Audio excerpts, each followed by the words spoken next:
Bonsoir!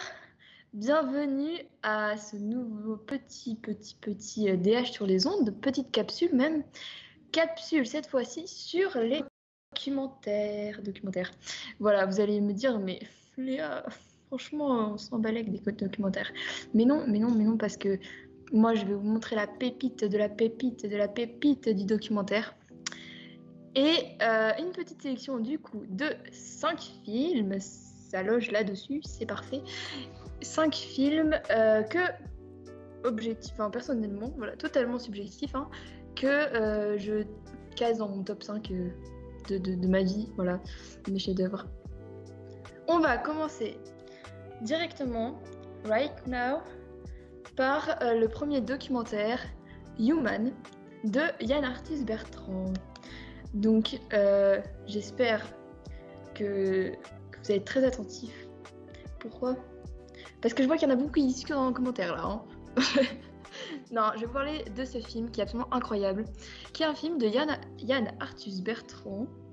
Donc, si vous ne connaissez pas ce petit monsieur, c'est, pour ceux qui voient, celui qui a fait nos posters dans les salles de classe avec les vues d'avion. Voilà, moi je sais que c'est comme ça que je le reconnais, enfin que les gens le reconnaissent. Et il est assez connu pour faire plein de documentaires sur la Terre, vue du ciel, etc. Mais en 2015, il a sorti une pépite, un documentaire qui s'appelle Human, donc, et qui est sorti sur YouTube en fait. D'ailleurs, il y a le lien en dessous et qui est totalement libre d'accès et qui dure au total 2h30, ce qui est quand même beaucoup. Mais je vais quand même vous parler du sujet de ce dont ça parle, hein, parce que c'est un peu important. Grosso modo, pour vous résumer, il pose la question, qu'est-ce qui nous rend humains ? Qu'est-ce qui nous définit en tant qu'humains ? Et donc en fait, à travers des milliers d'entretiens, avec son équipe, ils sont partis pendant 3 ans aux 4 coins de la Terre pour faire plein d'interviews de plein de personnes, vraiment de tout, plus représentatif de l'humain, je pense. Et on aborde les sujets de l'amour, des femmes, du travail, de la pauvreté, de la guerre, du pardon, de l'homosexualité, de la famille, de la vie après la mort, du bonheur, de l'éducation, du handicap, de l'immigration, de la corruption et du sens de la vie après tout, parce que c'est un peu ça qu'on cherche. Et c'est un film absolument incroyable. On a donc une suite d'entretiens, on voit des portraits, donc comme vous voyez en fait sur, je crois que c'est de ce côté, mais je suis pas sûre. Bref, comme vous voyez dans la petite diapo, c'est des portraits qui sont de personnes qui ont été totalement décontextualisées de leur environnement, donc on a mis un fond noir derrière, et c'est vraiment un gros plan, ce qui fait qu'on a l'impression qu'on discute vraiment avec eux parce qu'ils nous regardent vraiment droit dans les yeux. Et c'est là où on se rend compte en fait quand ils parlent, quand ils nous racontent chacun leur histoire sur un thème, et ben ça nous prend vraiment par les sentiments parce qu'on se dit waouh, ok, je vais écouter cette personne, elle va me raconter sa vie et ça va être en même temps trop bien, trop triste, tu vas pleurer de joie et de malheur et ça va être trop bien. Donc voilà, c'est un film absolument à voir et en plus, parce que c'est assez, au bout d'un moment tu vois, t'es là en mode ouf, ok, ouf. Et donc ce gentil petit Yann a introduit des vues d'avion, enfin d'hélicoptère du coup, des plans magnifiques que lui il a tourné aux 4 coins du monde aussi, donc là pareil, des petits exemples de vues d'avion qui sont absolument magnifiques avec une musique incroyable aussi. Donc voilà, franchement je vous conseille d'aller le voir parce que déjà c'est hyper facile d'accès et d'ailleurs juste au moment du confinement il comptait le sortir au cinéma, donc c'est un peu con, mais en tout cas on peut le voir. Voilà. Il a fait un. En fait, il y avait tellement d'entretiens qu'ils ont fait tourner pendant 3 ans, qu'ils ont fait d'autres films avec le même principe, sur d'autres thèmes. Donc, il y a eu La Terre et des hommes, qui parle plutôt de comment se nourrir dans le monde. Donc, pareil, un entretien d'agriculteurs, etc., de tout le monde entier.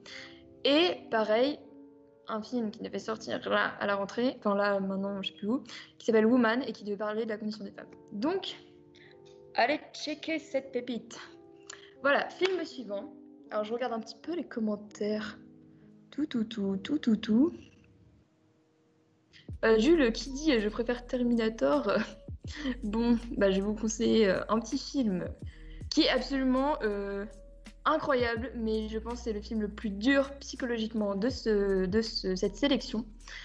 Vous vous souvenez des printemps arabes, donc cet ensemble de révoltes au Moyen-Orient. Et en fait, la réalisatrice qui s'appelle Wad El Kadhib, sort en octobre 2019, donc vraiment très très récemment, un film d'1h45 où elle est encore étudiante à Alep en Syrie et elle filme tout son quotidien. Et au final, en Syrie, l'État y réprime violemment la population. Et donc c'est un film qui se passe sur toutes ces années de guerre dans ce pays. Et elle filme ce quotidien. Mais aussi, il n'y a pas que des moments. Enfin, il y a des moments, voilà, il y a les moments de peine qui sont horribles parce que c'est la guerre, mais il y a aussi ces moments de joie où il y a le mariage, les moments où ils chantent, les moments où ils dansent, les moments. Voilà, donc. Mais principalement, c'est assez violent comme. Enfin, c'est assez. Voilà, c'est des vraies images et ça n'a pas du tout été censuré ou quoi. Voilà, c'est vraiment ce qui se passe au jour le jour, limite. Et donc, notamment qu'en plus, elle vit à l'hôpital parce que son mari, donc, qui s'appelle Hamza, c'est un des médecins qui dirige l'hôpital. Donc autant vous dire qu'on voit tous les personnes blessées, les cadavres, tout ça, c'est vraiment tout à fait présent à l'image. Mais avant tout, c'est un film vraiment qui parle d'une mère et qui se pose de la question, est-ce qu'il faut que je protège ma petite fille, mon bébé que je viens juste d'avoir pendant cette guerre, ou est-ce que je dois continuer de lutter, rester à Alep, me battre voilà, pour ma liberté. Et en fait, si ce film il s'appelle Pour Sama, bah, c'est pour une raison, c'est parce que Sama, c'est son petit bébé qu'elle a eu pendant cette guerre. Et en fait, ce film lui est destiné pour lui expliquer plus tard, quand elle aura les moyens de comprendre, quelles ont été en fait ses premières années de sa vie et pourquoi elle a décidé de rester lutter. Donc, c'est un film, je pense, qui est très intéressant à voir aussi, qui permet de se reposer les questions par rapport aux réfugiés politiques, éviter d'émettre voilà, des jugements trop hâtifs. Et il a été primé aussi, et c'est vraiment un très bon film. Donc voilà. Voilà. Ensuite, ah oui, il y avait la diapo d'avant où on voyait les enfants, un enfant qui disait bah, moi, plus tard, j'aimerais être architecte pour reconstruire Alep. Donc j'ai trouvé que c'était une petite phrase qui m'a grave touchée, voilà. Il est en train de bouffer son goûter, je sais pas quoi, mais enfin, voilà, bref. On pourrait longtemps parler aussi de la ville d'Alep, c'est incroyable, voilà, juste de voir des images comme ça de villes totalement ruinées, totalement détruites. Je pense que ça peut aussi poser une autre question, mais on risque d'aller sur un autre sujet. Parce que là, voilà, je parle plus de films, on peut le rattacher à l'architecture aussi, mais bref. Film prochain. Alors pour le coup, bon, je l'ai casé un peu là comme un cheveu sur la soupe, parce que c'est vraiment au contraire un film hyper beau, hyper poétique. On est dans le monde de Walt Disney, qui a été fait par Luc Jacquet, réalisateur de La Marche de l'Empereur aussi. Voilà, tout ce délire-là, de beaux films documentaires sur la Terre. Voilà. Et là, en l'occurrence, ça s'appelle Il était une forêt. Ça parle de comment une forêt tropicale grandit. Donc, forêt tropicale, forêt primaire. Et donc, il est sorti en 2013. C'est vraiment pas très longtemps. Je regarde vos petits deux. Voilà. Oh là là, Jules, toujours la base. Hein. Bref. Et donc, Il était une forêt, c'est ce film qui te rend totalement neuneux. On suit le botaniste Francis Allais, qui est voilà, ce petit papy qui dessine les petites plantes et qui explique comment se forme cette forêt. On voit toutes les images sur plusieurs années des petites pousses qui plantent et qui se développent, etc. Et voilà, t'es totalement con devant ce film, genre le gars il est là en mode cet arbre a des fruits, et là t'es là en mode waouh, il a des fruits, alors qu'en fait tu le sais très bien. Mais il y a plein de trucs hyper intéressants. Tu te dis, mais putain, enfin en vrai, tu te dis, t'es totalement subjugué par ce film, c'est juste trop beau. Voilà, je vous conseille de le voir après pour Sama, comme ça on est bien. D'ailleurs, pour ceux qui sont fans d'arbres, parce que oui, ça arrive d'être fan des arbres, chacun ses trucs, hein, mais il y a la Fondation Cartier qui a mis en disponibilité un documentaire qui s'appelle Mon arbre, lors de l'exposition sur les arbres, là, qui est grave bien, où c'est des personnes qui parlent de leur arbre préféré, et moi j'ai trop kiffé, mais voilà. Alors, rien à voir non plus, mais je vais essayer de faire une transition mais j'y arrive pas. Un film qui s'appelle Des hommes, voilà, où, où ça, c'est un film qui se passe en France, dans la prison des Baumettes à Marseille, donc voilà, une des plus grandes prisons en France. Et ça a été filmé par Jean-Robert Violet et Alice Audio. Faut que j'arrête de faire des interprétations des noms de famille des gens, mais bref. Sorti en 2020, genre février 2020, juste avant le déconfinement. Genre moi, j'y suis allée vraiment une semaine avant qu'on soit confiné. Euh, D'ailleurs, je savais pas, mais il y a un cinéma spécial documentaire au MK2. Voilà, je place ça comme ça. Bref, ça dure 1h23 et on a l'impression vraiment d'être une petite souris qui s'est glissée dans les couloirs parce qu'il n'y a que vraiment des grands plans fixes et au niveau de l'architecture, c'est assez incroyable parce que on sent l'atmosphère qui s'y dégage vraiment. Bah là, vous avez la photo du corridor totalement sombre. En fait, tout ce qu'on nous apprend en archi, c'est-à-dire mettre de l'espace, mettre de la lumière, mettre les gens dans le bien-être et tout ça, bah en fait, tu l'enlèves. Et ça fait une prison. Et ça pose énormément de questions, je pense, sur la condition de ces hommes-là. C'est un film très humain, je trouve, parce que il n'y a pas du tout cette voix off. Jean-Robert, 42 ans. Non, pas du tout. Genre, t'as vraiment les discours parlés des gens. T'as l'impression que la caméra, elle est pas là. Ils filment les gens en train de discuter dans leur piole, en train de discuter dans, la, dans le bureau de la meuf qui s'occupe de je ne sais quoi. Bref, ce qui fait qu'on a vraiment le quotidien de personnes voilà, qui se retrouvent là et qui au final qui ont l'air un peu perdus et qui en même temps ont plein d'espoir, sont dans une grosse galère et c'est assez émouvant comme film. Voilà. Pou, je regarde vos petits commentaires.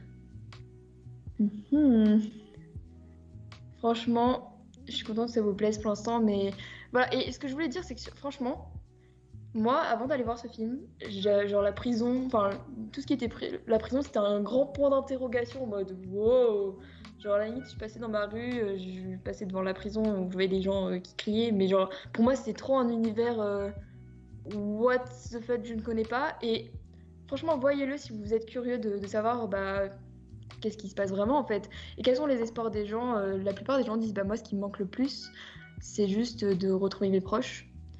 Voilà, et bon, en temps de confinement, je ne vous conseille pas trop parce que bon, voilà, mais là on est plus, voilà, on peut se, voilà, c'est la liberté, ouais. On a envie d'être libre quoi, quand on le regarde. Dernier film, c'est que vous êtes triste. Non, c'est donc le tout dernier film dont je vais vous parler. C'est Demain. Demain de Cyril Dion et Mélanie Laurent. Alors, je pense que c'est un peu le documentaire qui a été le plus médiatisé dans ceux dont je vous ai parlé. Enfin, c'est peut-être celui dont vous êtes vous avez sûrement peut-être entendu parler de lui parce qu'il a gagné un Oscar en plus. Et bon, Mélanie Laurent, on connaît. Et Cyril Dion, bah maintenant, il commence pas mal à tourner sur les plateaux. Bref, il est sorti en 2015, décembre 2015. Et donc, pour faire court, c'est une bande de gens voilà, qui sont partis faire le tour du monde. Parce qu'ils se sont dit, putain, merde, franchement, on a plein de documentaires autour de nous, plein de choses qui nous disent que la planète, ça va mal, c'est la merde, mais aucun film ne donne de solution. Et c'est ça que j'ai vraiment aimé dans ce film, c'est que on se dit, ah, enfin un film qui, ok, nous dit ça va pas, mais qui nous dit qu'est-ce qu'on doit faire, quelles sont les solutions. Et en fait, ils sont allés aux quatre coins du monde pour rencontrer les pionniers qui ont réinventé l'agriculture, l'énergie, l'économie, la démocratie, l'éducation. Et en fait, ils abordent tous les thèmes de la société et sélectionnent, mais voilà, Allemagne, Inde, ah, je ne sais où, partout. Et en fait, tu te dis, ce film, c'est un grand 8 des émotions. Pourquoi? Parce qu'au début, ils arrivent et ils disent, ok, c'est la merde. Donc, ils te balancent des images en mode c'est la merde. Ensuite, ils te disent, mais ce mec a la solution. T'es en mode, waouh, trop bien ce qu'il fait. Et là, t'as vraiment l'impression de découvrir la vie. T'es en mode, oh, trop cool, tu vois. Et ensuite, tu te dis, mais putain, mais pourquoi on fait pas tous ça? Pourquoi? Qu'est-ce qui nous empêche de faire ça? Et à la fin, ils te balancent, bah, on va le faire. Enfin, ce qui nous bloque, bah, c'est quoi? Bah, c'est les lobbies, c'est le machin, c'est le gars du coin, c'est machin, ces trucs. Et ce qui fait que t'es là en mode oh. Du coup, pendant tout le film, t'es là en mode oh, oh, oh. Enfin, bref, je suis ridicule, mais c'est totalement à la fin, t'es là en mode oh. Mais quand tu ressors de ce film, pendant 3 minutes, t'as envie de faire des trucs de ouf. Tu te dis ok, je vais manger bio, je vais arrêter de m'acheter des pulls en mouton, je vais faire du vélo, je vais et en fait tu te dis ok. Et après, ça dépend de qui, mais il y en a, ça change plus ou moins leur vie. Et je voulais finir en posant cette question de, voilà, le documentaire, je trouve c'est hyper intéressant parce qu'on sait que c'est des vrais faits, en fait, des vraies personnes, Voilà, c'est hyper intéressant parce qu'il y a un côté, un rapport à la réalité qui te perturbe plus, je pense. Et à quel point, en fait, ces films peuvent changer profondément des choses en nous. Moi, je sais que c'est des films qui m'ont vachement marqué. Et je pense, même si à petite dose, ils m'ont fait changer des trucs. Et je parle. En tout cas, j'espère que ça vous a plu, que vous avez envie de voir ces films. Que voilà. Attention, parce que moi, je suis une youtubeuse. Abonnez-vous et mettez un pouce. Et activez la cloche. Ciao, ciao.